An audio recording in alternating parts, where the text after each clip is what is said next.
Hello दोस्तों, आज हम क्या पढ़ेंगे? त्रिकोणमिति का परिचय, कक्षा 10वीं अध्याय 8। चलिए दोस्तों देखते हैं त्रिकोणमिति क्या है। और त्रिकोणमिति हम एकदम बेसिक से पढ़ेंगे, एकदम साधारण भाषा में। देखिए, त्रिकोणमिति का परिचय। त्रिमिस होता है तीन, कोण मिस होता है कोण, और मिति मिस क्या हो जाएगा? मापना। जहाँ पर तीन कोणों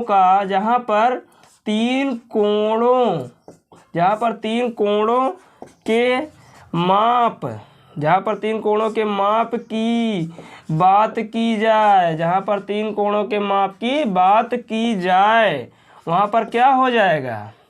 वहाँ पर त्रिकोणमिति हो जाएगा।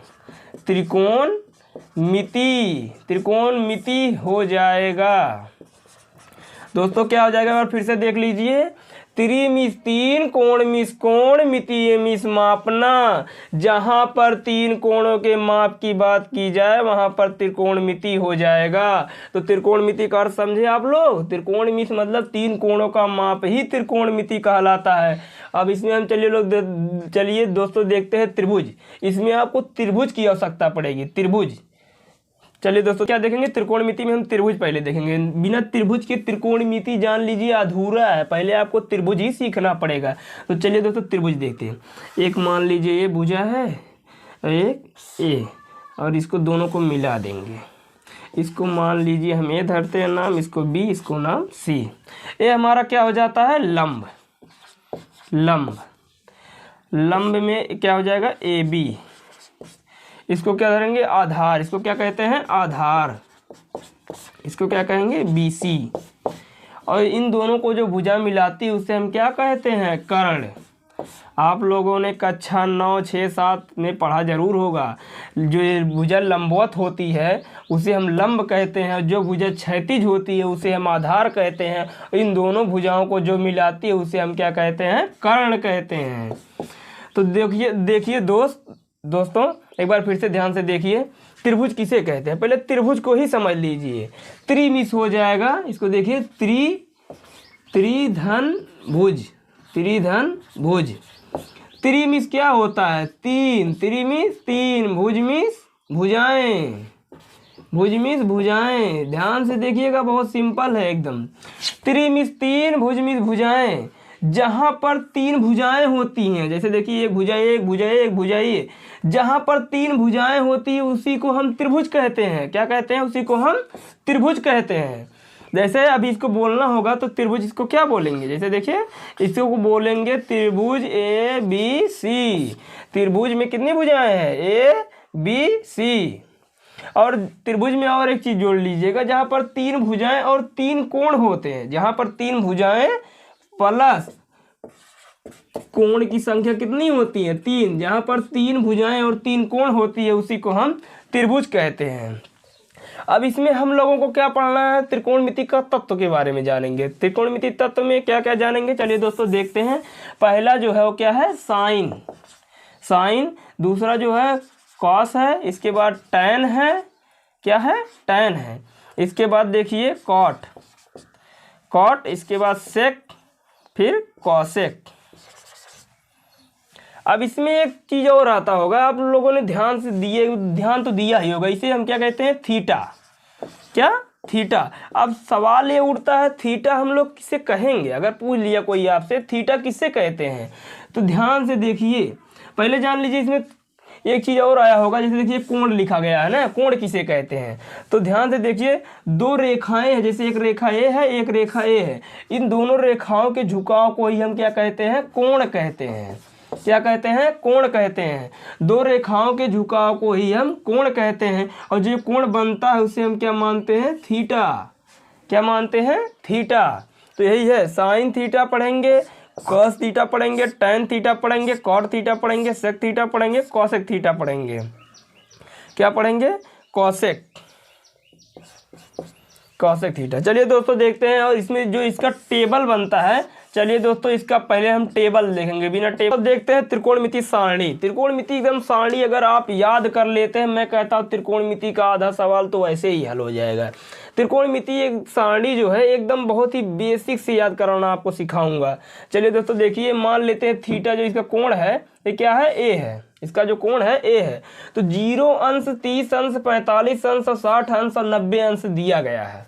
इसी में हमको मान इसका याद करना है। तो देखिए साइन ए का जो वैल्यू है 0 अंश पे वो 0 होगी। साइन 0 अंश की वैल्यू 0 और साइन 30 अंश की जो वैल्यू होती है 1/2 होती है। साइन 45 अंश की जो वैल्यू होती है 1/√2 होती है। और साइन 60 अंश की जो वैल्यू होती है √3/2 होती है। साइन 90 अंश की जो वैल्यू होती है 1 होती है। आप केवल एक लाइन याद कर लीजिएगा, कितना, केवल एक लाइन आप याद कर लीजिएगा, आपको पूरा जो है सारणी याद हो जाएगा। आप जैसे एक लाइन याद कर लेते हैं, इसी का फिर उल्टा कर दीजिएगा। जहां एक है यहाँ पर एक हो जाएगा, √3/2 है, √3/2 हो जाएगा, √1/2 है, √1/2 हो जाएगा। इसके बाद 1/2 है, 1/2 हो जाएगा, 0 का 0 लिख दीजिए। अब आपने एक फार्मूला पढ़ेंगे, क्या पढ़ेंगे, tan बराबर क्या होता है, साइन बटा होता है, tan बराबर साइन बटा होता है कॉस। क्या होता है, tan थीटा बराबर होता है साइन थीटा बटे कॉस थीटा। तो साइन बटा कॉस कर देंगे, यानी साइन में कॉस से जो है भाग दे देंगे। तो 0 में 1 से भाग देंगे, 0 हो जाएगा। और 1/2 में √3/2 से भाग देंगे, 1/√3 आ जाएगा। ऐसे भाग देकर आप इसकी वैल्यू निकाल लीजिएगा। इसके बाद जब tan की वैल्यू जब आ जाएगी, इसी को फिर उल्टा कर दीजिएगा, cot की वैल्यू आ जाएगी। देखिए यहाँ पर अपरिभाषित है, इनफाइनाइट है, इनफाइनाइट इधर कर दीजिएगा, √3 है। जैसे देखिए √3 है, हाँ देखिए cot का जो है उल्टा हो जाएगा, यहाँ पर √3 हो जाएगा, √3 हो जाएगा। फिर इसके बाद इसी ऐसे उल्टा करते चले आइएगा। इसके बाद क्या आ जाता है, सेक की वैल्यू आप कैसे निकालेंगे, सेक की वैल्यू एक फार्मूला यहाँ पर और लगा लीजिएगा। कौन सा फार्मूला लगाएंगे, यहाँ पर देखिए सेक थीटा बराबर क्या होता है, 1/cos थीटा हो जाता है। सेक थीटा बराबर क्या होता है, 1/cos थीटा हो जाता है। तो cos थीटा दिया है, उसमें 1 से इसमें भाग देंगे, जितनी भी वैल्यू है सब में 1 से, मतलब 1 में सबसे भाग दे देंगे। जैसे 1 में 1 से भाग देंगे, इसकी वैल्यू 1 आ जाएगी। फिर 1 में √3/2 से भाग देंगे तो 2/√3 हो जाएगा। इसी का सब पलट जाएगा, इसी का सब पलट जाएगा, वही आ जाएगी इसकी सेक की वैल्यू। और सेक की वैल्यू आ गई, इसी को बस उल्टा रख दीजिए। जैसे देखिए यहाँ पर इनफाइनाइट है, यहाँ पर इनफाइनाइट हो गया, यहाँ पर 2 है तो यहाँ पर 2 हो जाएगा। कितना हो जाएगा, 2 हो जाएगा।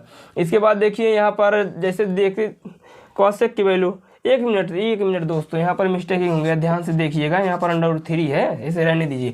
कॉसेक की वैल्यू कैसे निकलेगी एक बार ध्यान से देख लीजिएगा।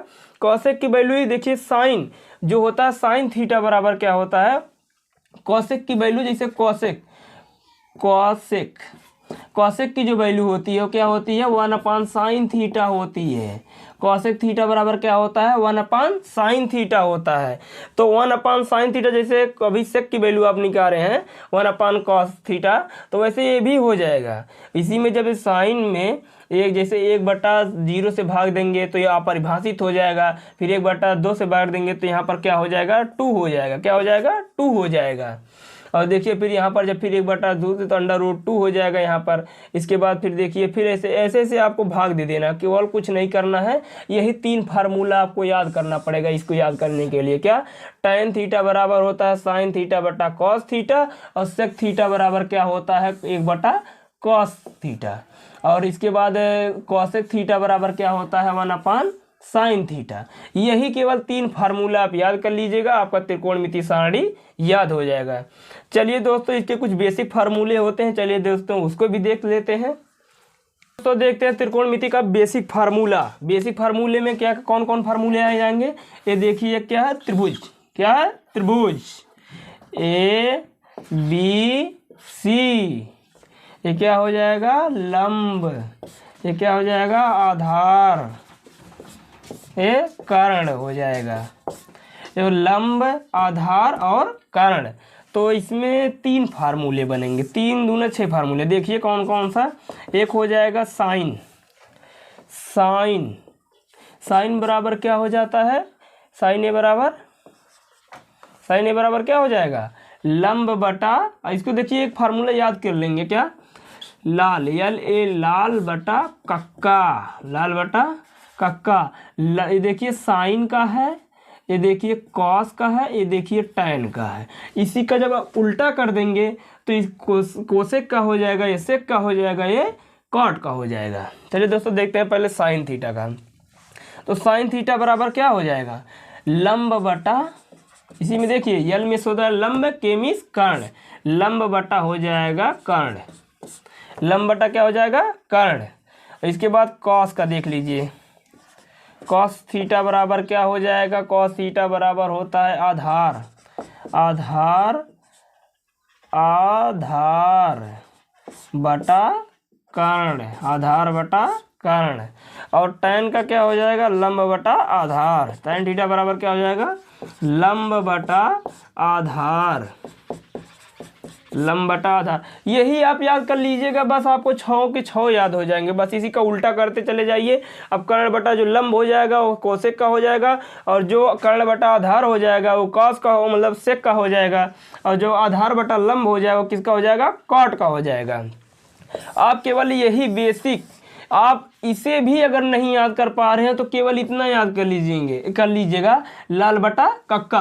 आप अगर इसे याद कर लेते हैं तो आपको ये भी याद हो जाएगा। अब आपको ये पहले अध्याय में प्रश्नावली 8.1 में आपको इसी की आवश्यकता पड़ने वाली है। और देखिए और फार्मूले बताता हूँ मैं, बेसिक फार्मूले। जैसे देखिए अभी बता रहा हूँ, एक फार्मूला ये नोट कर लीजिएगा। जैसे देखिए sine square theta plus cos square theta equal to 1। क्या, sine square theta plus cos square theta equal to 1। तो क्या 1 बराबर, तो साइन को अगर उधर भेज देंगे तो क्या हो जाएगा, cos square theta equal to 1 minus sine square theta. तो साइन थीटा को उधर हम भेजेंगे क्या हो जाएगा, कॉस स्क्वायर इधर ही रहेगा, प्लस प्लस से रहेगा, और इधर प्लस है तो उधर जाकर वो माइनस में हो जाएगा, 1 माइनस साइन स्क्वायर थीटा हो गया। अब इस बार हम साइन को इस तरफ रखेंगे, कॉस को उस तरफ ले जाएंगे, तो क्या हो जाएगा, sine square theta equal to 1 minus, इधर प्लस में उधर जाएगा माइनस में हो जाएगा, 1 माइनस कॉस स्क्वायर थीटा। इसी प्रकार आपको मैं बता रहा हूँ 2-3 फार्मूले हो जाएंगे, आप 6 फार्मूले और तैयार कर लीजिएगा, बस आपको पहला प्रश्नावली समाप्त हो जाएगा। देखिए दूसरा फार्मूला क्या है, दूसरा फार्मूला ये देखिए, tan square theta plus cot square theta equal to कितना हो जाएगा, 1। इसी प्रकार ये भी हो जाए, एक बार उधर ले जाइए, इसको ले जाइए, उधर माइनस में हो जाएगा, एक बार इसको ले जाइए, 3 फार्मूला इससे बनेगा, 3 फार्मूला इससे बन जाएगा। अब कितना फार्मूला हो जाएगा, 6 फार्मूला हो जाएगा। और ऐसे एक फार्मूला और बना लीजिएगा, जैसे देखिए sec square theta plus cosec square theta equal to 1। इसमें भी वही करना है, एक बार इसको ले जाना है, उधर माइनस हो जाएगा, इसको एक बार इसको रख देना है, इसको ले जाकर उधर कर देना है, माइनस में हो जाएगा। तो 3 फार्मूले आपके 9 फार्मूले तैयार हो जाएंगे। और इसके बाद देखिए, और ये फार्मूले जो बेसिक फार्मूला है आपका, ये तैयार हो जाएगा। चलिए दोस्तों अब देखते हैं प्रश्नावली 8.1।